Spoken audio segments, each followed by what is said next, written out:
Hey there, it's Olivia Savannah here from Olivia's Catastrophe, and today I'm here to give you one of my favourite videos to film all year, and that is because it's Black History Month in the US and I'm going to be recommending you 20 books by Black authors with Black characters.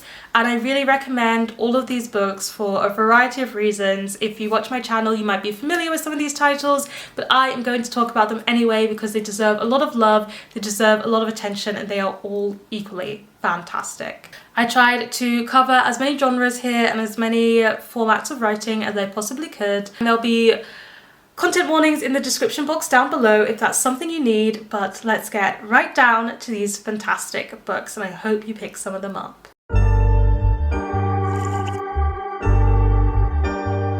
So the first book that I want to recommend you is The Dragons, the Giant and the Woman by Wayetu, and this is a creative memoir about the author's experience being in the Liberian Civil War as a child, but then also as a grown-up, the effects of this displacement and what it's been like to have that kind of heritage and history while she's living in the US.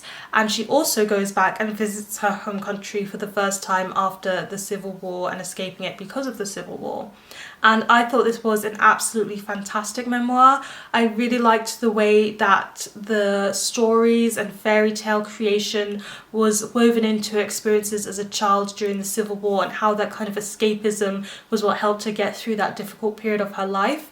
And even though that was such a traumatic experience, you can see the ways in which she's been able to grow from it in her life and also see the ways in which it's haunted her and stayed with her all through her years.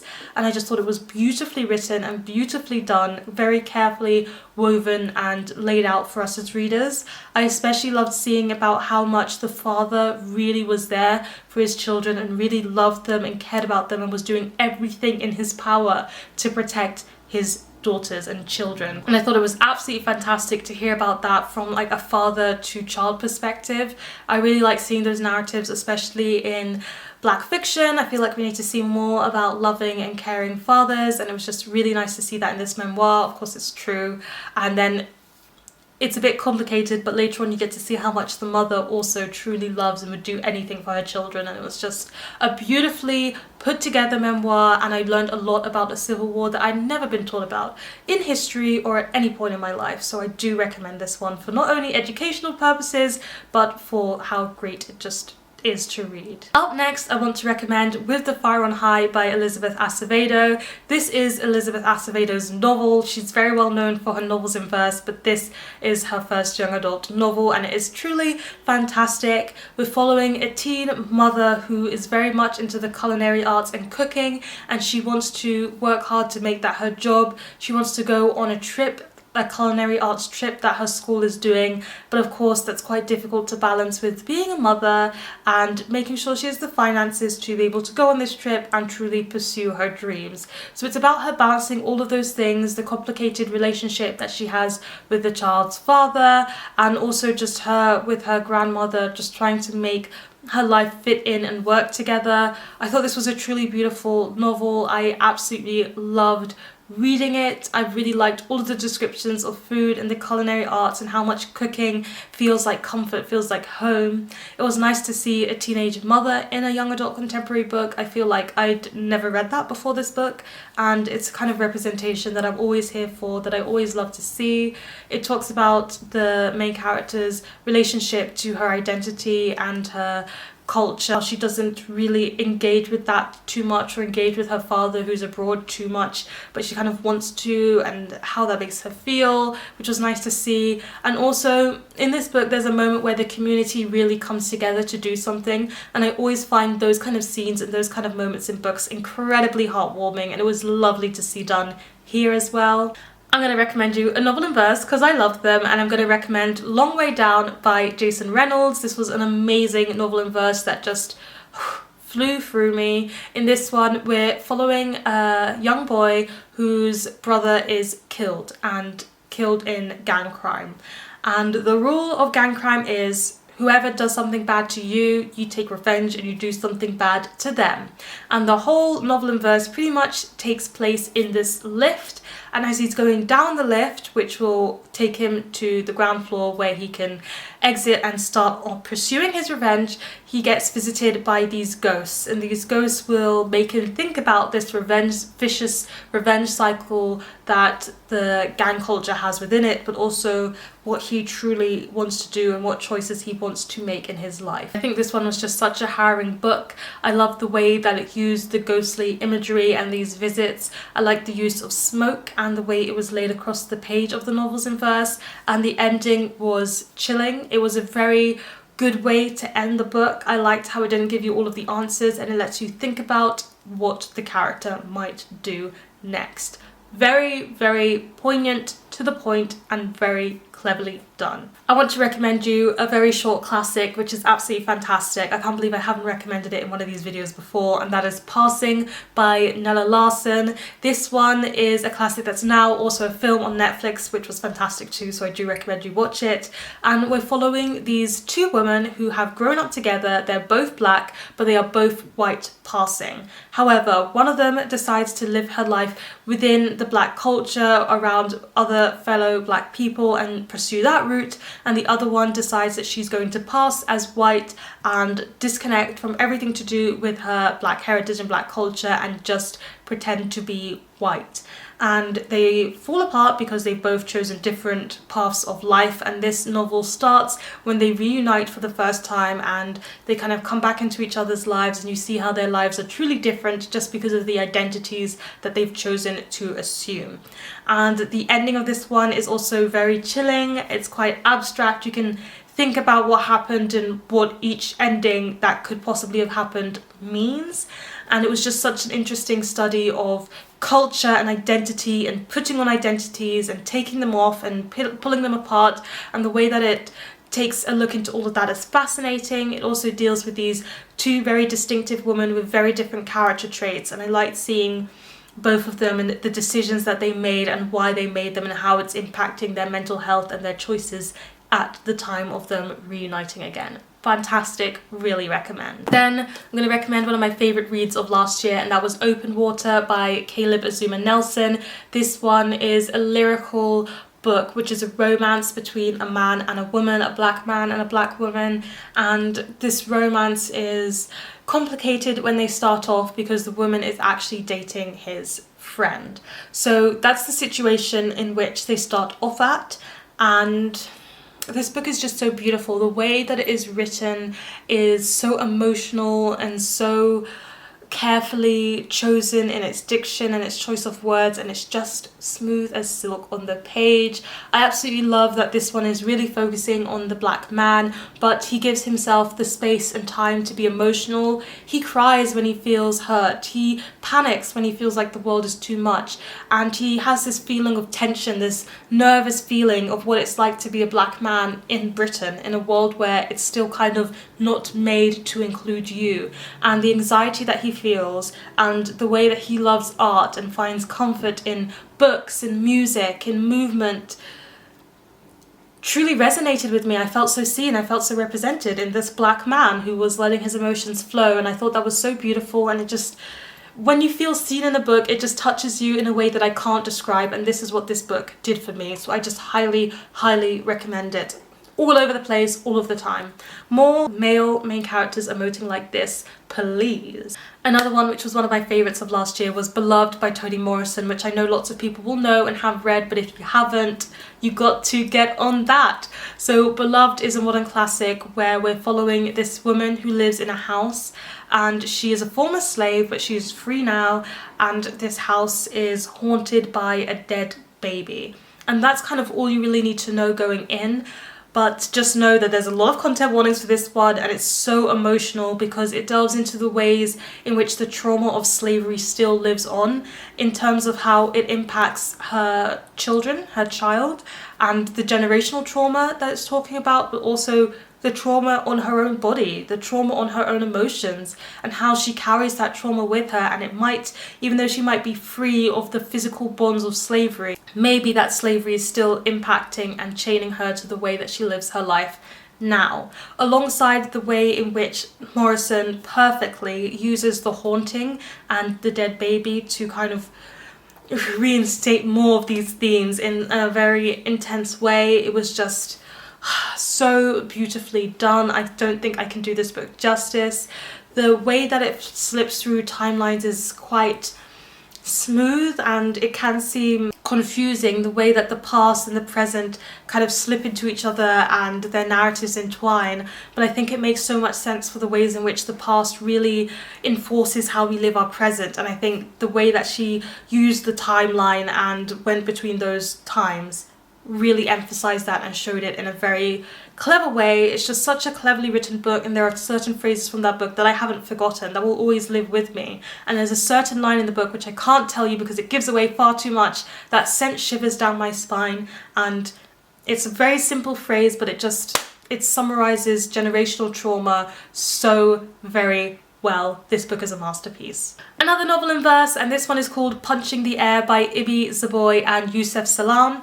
This one is a novel in verse that is fictionalized but kind of draws on some true experiences, and it follows a young black boy who's a teenager who gets arrested and imprisoned for something that he did not do. And it's talking about the anger that he feels for being condemned simply because he's black and he's Muslim and he was in the wrong place at the wrong time. But also, it's a book that deals with the anger, deals with those raw emotions, but celebrates art and celebrates living. And somehow, even though the narrative is about the injustice that black people face, that falsely imprisoned people face, and all of that injustice and anger and pain, it still manages to bring through a thread of hope and end on a note of hope despite there being all of that. And I think that perfectly represents so much of the strife that black people have gone through over the years and are still going through, how there's been so much suffering, how there's been so much anger and so much hurt and so much injustice, and yet black people stay strong and they stay hopeful. And I think this book kind of encompasses that in a very, very good way. And I really liked how the imagery of air and choking and not having enough air comes through this book, and because of the murder of George Floyd, that just seems very topical and even more hard-hitting because of that. So really recommend this novel in verse. I really recommend all of these books. We have Pet by Akwaeke Emezi, which I have not stopped talk about. I don't even want to apologise for that because it's such a good book. This is a young adult book that is set in a world where monsters no longer exist, and then one teenage girl who is trans, who is selectively mute, discovers that maybe there is one last monster left, and she is joined by this mythical creature and her good friend to kind of hunt this monster. And the concept of monsters in this book is a metaphor. Monsters can mean several different things, which I'll leave you to discover when you read the book, but it's a very clever use of metaphor that's not too complicated but brings its point home.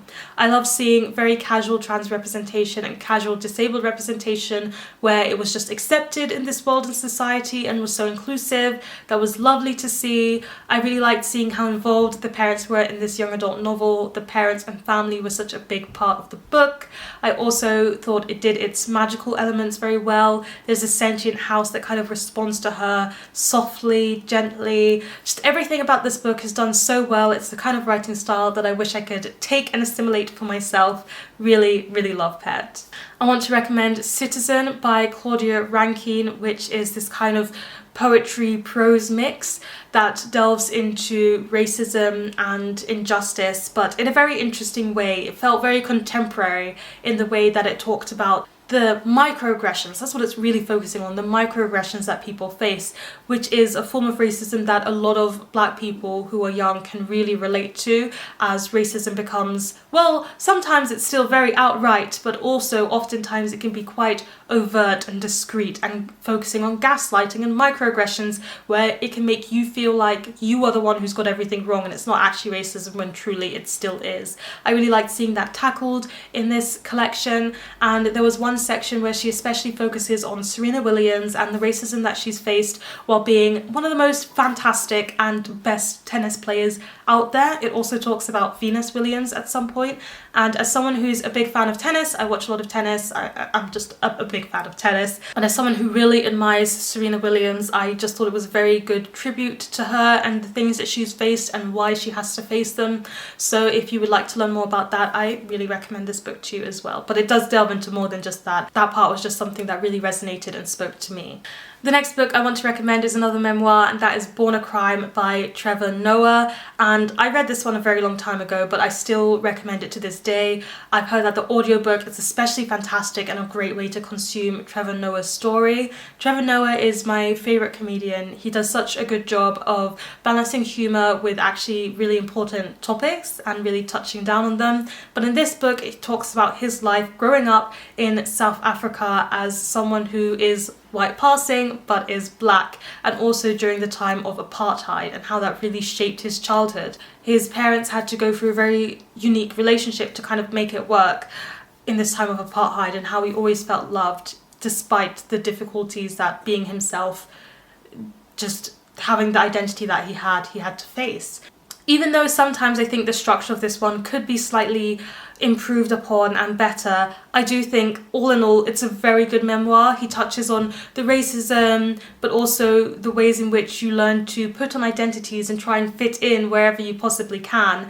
And in this one you can also see how much he loves and admires his mother above all else and all of the women in his life. I just really appreciated seeing this black man talk about how fantastic his mother is, how everything that she did for him to protect him, to show him that he loves him, he understands and appreciates. That was just so beautiful to see that sheer love for his mother that he had. But it also extends to all of the women that were around him as he was growing up. It talks about some of the silly things he did, some of the mistakes that he made, and even though it's touching on these really serious topics in a moment in history that's really monumental and has impacted many people's lives, there's still moments that made me laugh. There's still moments that were funny. He's a comedian. He knows how to do that balance so very well, and that's why I will always recommend Born a Crime. A Song of Wraiths and Ruin is a fantasy book that I did not expect to like, and I had very mixed feelings on in the beginning, but it managed to wow me within this world. And we're following these two characters. One of them is a refugee with anxiety, and he's just trying to save his kidnapped sister. And then we also follow Karina, who is a royal, and she needs to do a certain sacrifice to bring back her mother from the dead. And it involves the heart of somebody.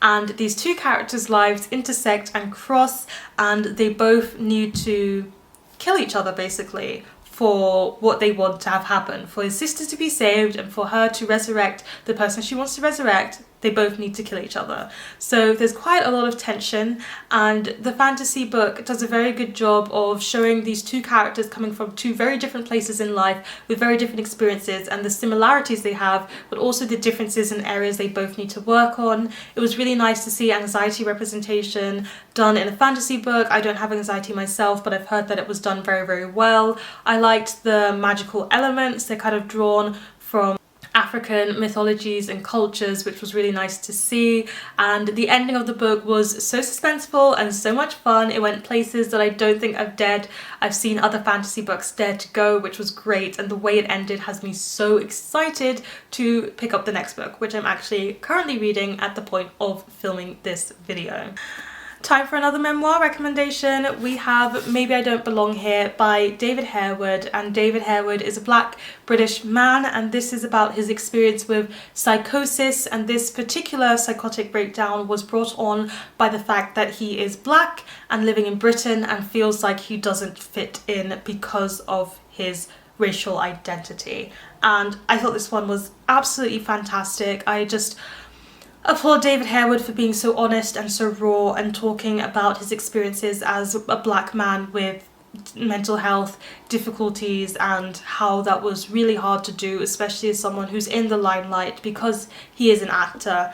And it just sounded so intense, and the ways in which he talked about black mental health and the specific racism that happens in Britain, which happens quite often, is gaslighting. And gaslighting is something that's particularly trippy to people's mental health, because you feel like it's all in your head and it's not real, but it's affecting you nonetheless. So is it real? And that circle and that cycle is just so intense and ongoing, and I felt quite seen in the way that it talked about that and discussed that and put it on the page. And it's just something that I know of and I'm aware of, but still sometimes can affect me, and I'm sure affects many other black British people. So again, just seeing it on the page written about so candidly and honestly really affected me, and I felt very seen. And for books where I feel seen, I just feel like I need to recommend them to everyone, because there's probably more black people who are feeling this way, but also people who don't understand the feelings that black people are going through. So he did it so well in this one. It pulled on my heartstrings. It's hard to read at points, but also it makes all of the hopeful and happy moments in his memoir all that more emotional, because you know what he's gone through to get to those points. So really recommend this memoir, one of the best books I read in 2021 as well. I have to recommend You Should See Me in a Crown by Leah Johnson as a black joy book that is really happy and just the kind of thing you need in your life to brighten your day. So You Should See Me in a Crown is a young adult contemporary book, and we're following a black, I want to say bisexual main character, and she wants to go to this certain university, but there's no way that she's going to be able to do that without a scholarship. And if you become prom queen at her school, you do receive a scholarship. But she's one of those shy, quiet people who's not truly popular, and to become prom queen is going to be a big step up, and she decides she's going to go for it. We've got an FF romance in this one that's really cute and is really adorable. We also get to see her interactions with her brother, who is sickle cell anemia, so it talks a bit about that and the impact that it has on someone who loves somebody who has a disability. And the friendships in this one and the relationship were just all so sweet. And by the end of the book, the last few chapters, I was just had a big grin on my face and was smiling, and it truly showed me how important black joy books are for me in my life as well. Because while it's good to feel seen in all of those difficult moments and all of those difficult books where I talk about racism and the difficulties that come with being a black person in a world that seems to not be inclusive of you, it's equally important to see those success stories and those joyful moments, and just to celebrate being who you are. And that's what this book really brought to the table for me, and I recommend it to other people too. Another book that makes me really happy is Get a Life, Chloe Brown. This is a new adult romance book, and we're following Chloe, who is in a car crash, and as she sees her life flash before her eyes, she decides she's going to make a get a life list of things that she should do to actually, you know, have the life that she wants to live. She is a fat character, she is disabled with a chronic illness, and all of those things are just represented so well. There's never a big deal made of the fact that she's a fat character. The love interest is so understanding and inclusive of her disability. We've also got a love interest who's male and is thinking about therapy and talking about dealing with his mental health, which is nice to see. They're both adults, which I really like, because it's a new adult romance, makes sense. They're both adults, but they still both, you know, talk to their parents and talk to their siblings and are really connected to their families, which is part of black culture that I really like to see, especially as it comes from, you know, not just young adult books, but also the adults feeling that way too. Love seeing that. The romance was really sweet, the romance was really cute. There are steamy scenes in there, which they weren't to my taste, but they could be to yours. You should definitely give it a try. This is one of those books that just, it brings me joy. I also want to recommend The Deep by Rivers Solomon. This is a like conceptual novel where the concept is the most fascinating thing about this one. In this one, we are following these mer people that exist because they are the babies who were birthed from pregnant women being thrown overboard slave ships, and they've developed into this mer people and this mer society. And there's one person in this society that carries the memories and the histories, while all the rest of them get to live not carefree lives, but lives unburdened by all of the trauma and stress, because one person is tasked to do that. And we're following that character who is tasked to do so, to carry this history, and they don't know if they want to keep on carrying that history.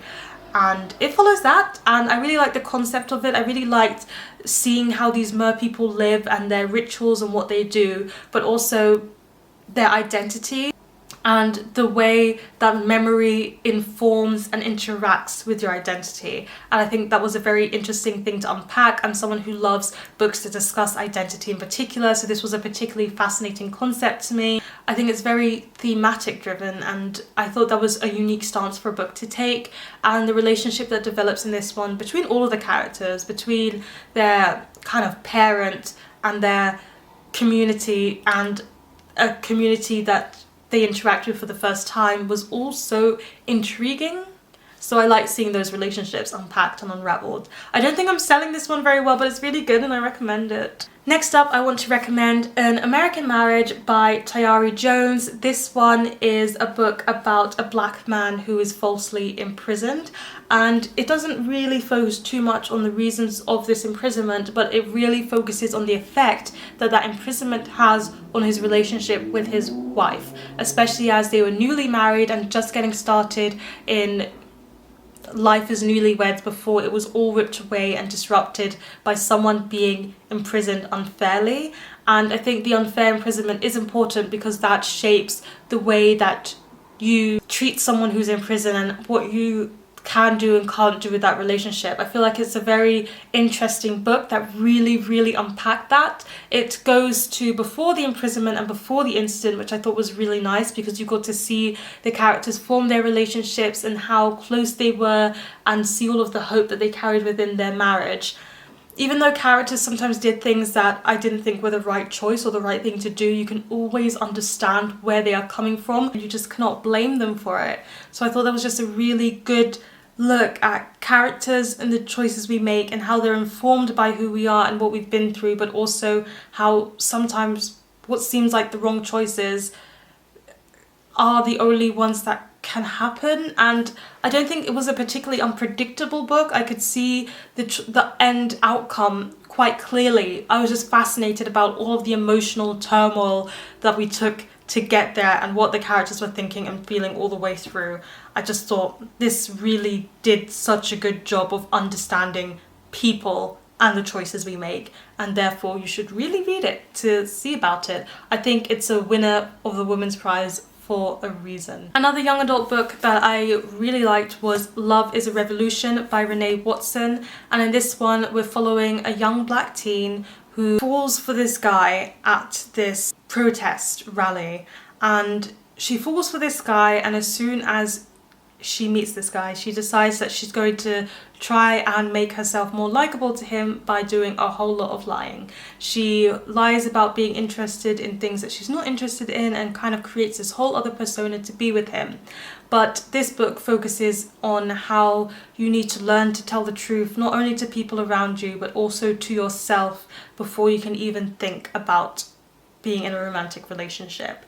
And I think it did some things really well, and it's the kind of book that in the beginning I don't like. I thought our main character was very unlikable. I think she was making really wrong choices, but as you read the book you understand why the book is laid out that way and the good messages that it sends by making the character unlikable, by making the character really go on this emotional journey where she needs to learn to look at her own life and look at herself and appreciate what's there and love herself.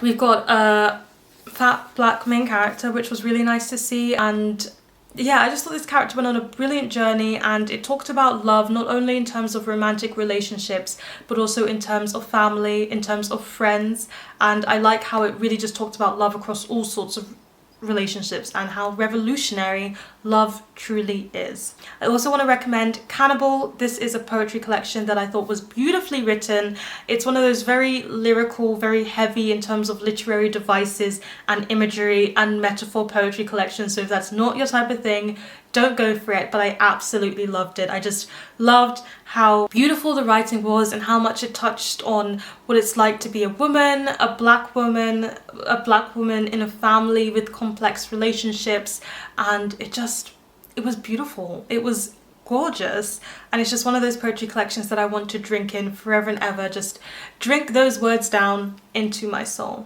March, which is a graphic novel memoir following John Lewis's experiences in his role in the civil rights movement. I've read volume 1, I've read volume 2, and I'm going to be reading volume 3. I recommend all 3 of them. It's done in black and white imagery, which does a very good job of showing the ways in which racism was not just black and white. It was not black people against white people. It was people, anti-racist against racists. And I really liked that distinction. I liked how the artwork emphasized that distinction.